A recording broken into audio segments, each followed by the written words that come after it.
अभी जो प्रोसेस है, कैसे मिलना है टाइटल्स, कैसे क्लेम कैसे फाइल करना है, ये तो ऑलरेडी मेरे पहले डिटेल में बताया है।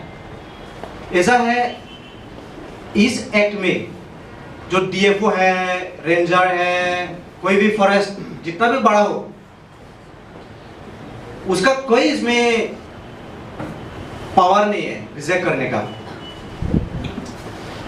सारे पावर एक्चुअली अगर हम ठीक से देखें तो ग्राम सभा को दिया गया है फुल अथॉरिटी, सेक्शन 6 मेरा ख्याल से फॉरेस्ट राइट्स एक्ट का सेक्शन 6 में, और रूल्स भी है, रूल्स में भी डिटेल्स दिया गया है, रूल नंबर 11 जैसे। तो ग्राम सभा ही मोस्ट पावरफुल बॉडी है इस एक्ट में। और राज्य ग्राम सभा एक कमेटी बनाएगा, फॉरेस्ट राइट्स कमेटी, और जो क्लेमेंट है वो फॉरेस्ट राइट्स कमेटी में क्लेम सबमिट करेगा। उसका एक फॉर्म होता है, फॉर्म फिलअप करके सबमिट करेगा। उसके बाद वेरिफिकेशन होगा, और वेरिफिकेशन के समय रेवेन्यू डिपार्टमेंट, फॉरेस्ट डिपार्टमेंट में से ऑफिसर रह सकता है, उसमें प्रेजेंट रह सकता है जब वेरिफिकेशन होता है। इस यानी अगर ग्राम सभा एक रिजोल्यूशन पास करता है कि यस इस बंदे को टाइटल देना है, ओके करता है, उसका मतलब यह है कि रेवेन्यू डिपार्टमेंट से और फॉरेस्ट डिपार्टमेंट से ऑफिसर उसको वेरीफाई करने के बाद ओके हुआ है। तो ऊपर जाके ऑब्जेक्शन करना या रिजेक्ट करना सवाल ही नहीं पैदा होता है, क्योंकि वो तो प्रेजेंट था, रेवेन्यू डिपार्टमेंट और फॉरेस्ट डिपार्टमेंट ऑफिसर वहां पे प्रेजेंट था, प्रेजेंट रहना चाहिए, वो गाइडलाइंस में भी है। अगर उसका प्रेजेंस में ग्राम सभा ने ओके कर दिया, टाइटल दे दिया है, तो आगे जाके क्यों रिजेक्ट हो रहा है, ये प्रश्न किसी ने जवाब दे नहीं पाया, क्योंकि कोई इंफॉर्मेशन ही नहीं है क्यों रिजेक्ट हो गया, कहां पे रिजेक्ट हुआ है, ये सब डिविजनल लेवल में या डिस्ट्रिक्ट लेवल में रिजेक्ट हुआ है, कोई इंफॉर्मेशन नहीं है। मैं आपको बताता हूं, ये मैंने एक ये लाया है, ये मिनिस्ट्री ऑफ ट्रैवल अफेयर्स, ये मंथली रिपोर्ट, क्योंकि ministry of travel affairs nodal agency है, हर state ministry of travel affairs को रिपोर्ट भेजना पड़ता है, मंथली रिपोर्ट। तो मंथली रिपोर्ट आते हैं, उसका वेबसाइट में ये रिपोर्ट है, लेटेस्ट नवंबर 30 तारीख नवंबर 2018 का लेटेस्ट रिपोर्ट है। इसमें दिया है आसाम का, मैं देखता हूँ आसाम का, ये जो स्टेट वाइज है, ये स्टेट वाइज है आसाम का। इसमें लिखा है क्लेम रिसीव्ड टोटल 1,55,000 ऐसे कुछ है, क्लेम रिसीव्ड, और डिस्ट्रीब्यूट क्या है सिर्फ 58,800 डिस्ट्रीब्यूट क्या है, 1.5 लाख से 58,000, तो परसेंटेज कितना होगा, ऐसे कुछ होगा 37%। और फॉरेस्ट कितना दिया है इसमें है नहीं, कोई इंफॉर्मेशन नहीं है इसमें। और एक है इसी डॉक्यूमेंट में है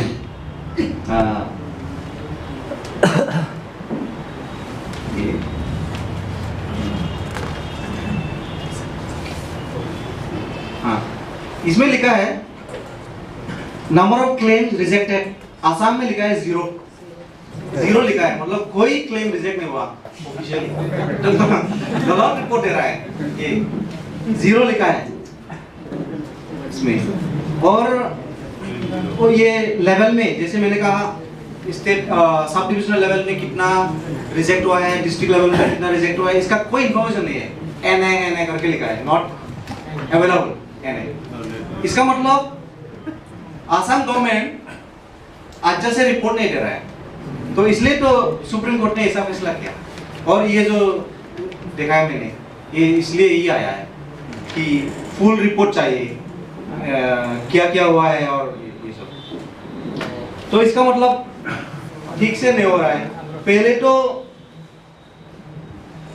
भारत में ऐसा है, as per my personal experience, law तो अच्छा बनाता है लेकिन इम्प्लीमेंटेशन में गड़बड़ी हो जाता है। क्योंकि एक तो पूरा सिस्टम ही हमारे अगेंस्ट है, तो नंबर 2 रीजन हम खुद अवेयर नहीं है हमारे अधिकार के बारे में। लॉ है लॉ, लेकिन कितने लोगों ने ये लॉ पढ़ा है, और जो पढ़ा है कितने लोगों ने समझा है, मैं कुछ समझता नहीं हूँ, क्योंकि इतना कॉम्प्लिकेटेड है। तो जो कुछ समझता हूँ वही आपको बोल रहा हूँ। 100% तो किसी को समझ में नहीं आता है ये क्या है। तो इसलिए तो लोगों जो गांव में रहता है वो क्या समझेंगे, जो इलिटरेट है, एजुकेशन नहीं है या थोड़ा सा एजुकेशन है, उसको क्या समझ में आएगा।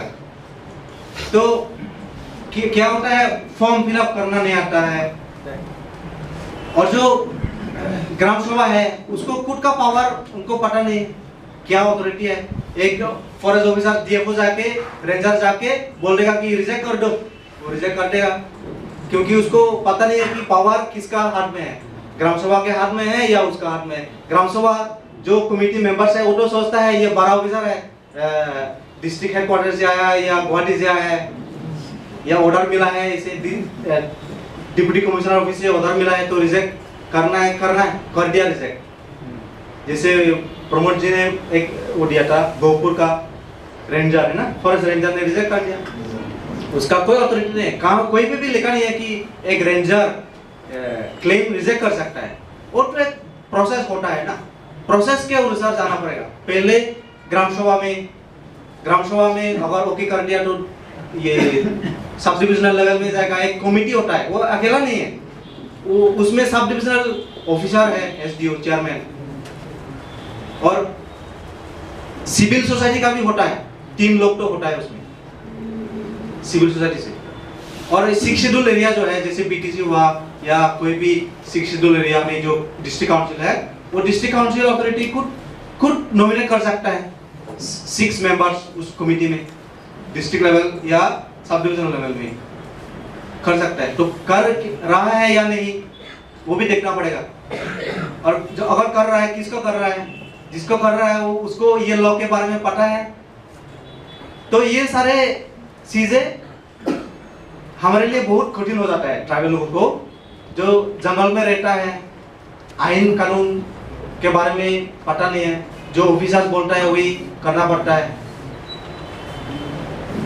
तो क्या करें, इसका मतलब अभी जो what is the way out, solution क्या होगा। मेरा ख्याल से तो सॉल्यूशन के लिए हमें काम करना पड़ेगा, ऐसे और वर्कशॉप करने पड़ेंगे, और कहानी सुनना पड़ेगा, कैसे हो रहा है, कैसे नहीं हो रहा है, क्यों नहीं हो रहा है, लोग ग्रास लेवल से। अभी मुझे दिल्ली से आके बहुत सारे चीजें पता चल गया है, क्यों नहीं हो रहा है, कैसे हो रहा है और क्यों नहीं हो रहा है। और हमें ये क्लरिकल काम करना पड़ेगा, क्लरिकल काम, ये लिखना, एक ग्रासरूट लेवल पे जाके मदद करना, फॉर्म फिलअप करने के लिए जो क्लर्क करता है, क्लर्क जो करता है वैसा काम हमें करना पड़ेगा। हमें ट्रेंड वॉलंटियर चाहिए। इसे गांव में हमें ट्रेंड ऐसे वॉलंटियर्स हमें तैयार करना पड़ेगा, जो क्लरिकल काम, छोटा से छोटा काम, फॉर्म फिलअप से और फॉलोअप लेवल तक एक सिस्टम बनाना होगा, जिसमें हम from grassroot level to district level हम ये प्रोसेस को फॉलो करें। तो ये तो सेंट्रल लेवल से मॉनिटर कर सकता है, लेकिन फॉलो अप करने के लिए हमें जैसे जो डिस्ट्रिक्ट लेवल कमेटी है आपसू का, उसका मदद, एक्टिव इन्वॉल्वमेंट चाहिए। उनका डिस्ट्रिक्ट में, गांव में हो रहा है या नहीं हो रहा है, नहीं अगर हो रहा है तो उसके लिए क्या करना पड़ेगा, कहाँ पे जाना पड़ेगा। क्योंकि भारत में तो बहुत सारे मैकेनिज्म्स हैं, मैकेनिज्म कम नहीं है, मैकेनिज्म ऑलरेडी है भारत में। जैसे अगर रिजेक्ट हो गया तो हम कोर्ट में भी जा सकते हैं, लेकिन कोर्ट तो बहुत एक्सपेंसिव है, वकील बहुत एक्सपेंसिव होता है। हमारे पास क्वासी जुडिशियल जो संस्था है, जैसे national human rights commission, national commission for scheduled tribes के लिए हमारे लिए एक कमीशन है, वहां पे हम जा सकते हैं। वो भी कोर्ट की तरह ही है, उनका सिविल पावर है, सिविल कोर्ट का पावर होता है।